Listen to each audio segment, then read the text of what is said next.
Hi everyone and welcome back. This is my May 2026 garden tour. These are the perennials and evergreens in my garden.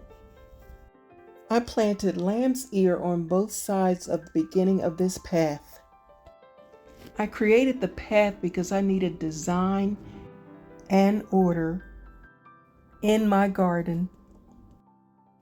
And I needed somewhere to walk because I was tiptoeing through my flowers. Purple salvia is behind the lamb's ear. Below the peony, boxwood, and euonymus, I planted a lot of sedum and lamb's ear.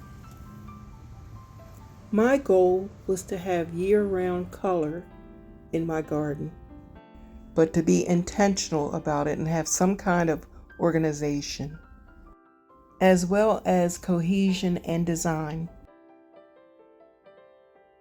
This is what you see as you come off of the pathway.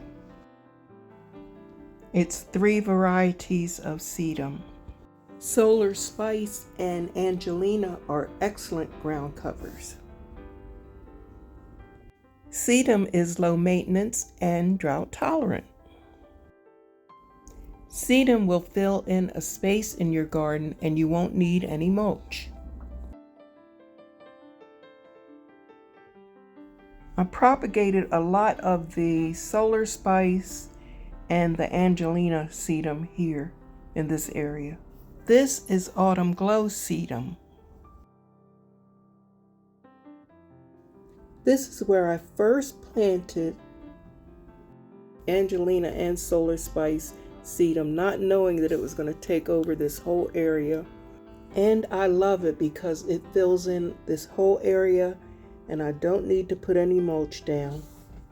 Chocolate chip ajuga is the purple plant, and that's a ground cover.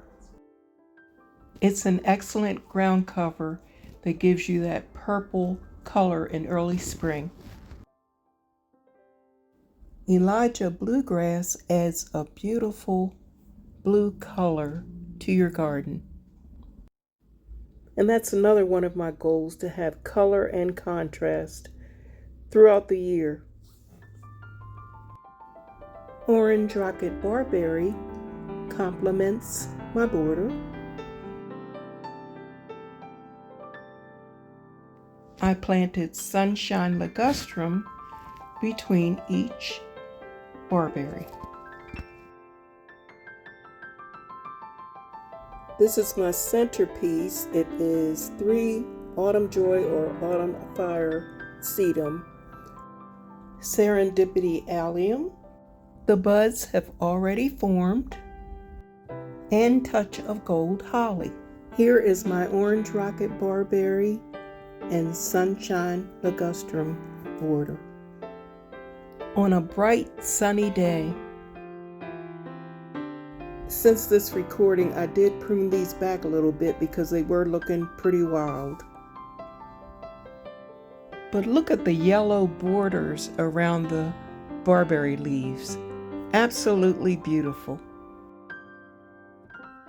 And I love the contrast between the orange rocket barberry and the sunshine ligustrum. Here is my Chunkyz crepe myrtle that was cut down August 2025. This is a later picture, and you can see how the coral bells and the liriope have really filled in. Here's another look at the coral bells. They're really flourishing since early spring. In this area, I have beautiful irises that have bloomed. Sedum I have transplanted from other areas. And there are some daisies in that area as well, along with some mulch that I have yet to spread. The liriope will bloom a purple flower later in the season. And the coral bells will bloom a white bloom on tall stalks later on in the season. Here is my mother's peony. It blooms a beautiful pink flower, and that's already budding up. Thanks for walking with me through my front garden. I hope you come back and join me again in my side garden. I had to do a lot of clean out. If you come back, you'll see.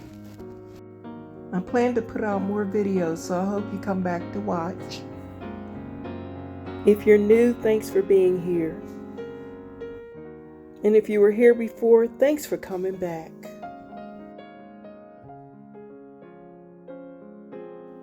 And no matter what anybody else says, let your garden tell your story.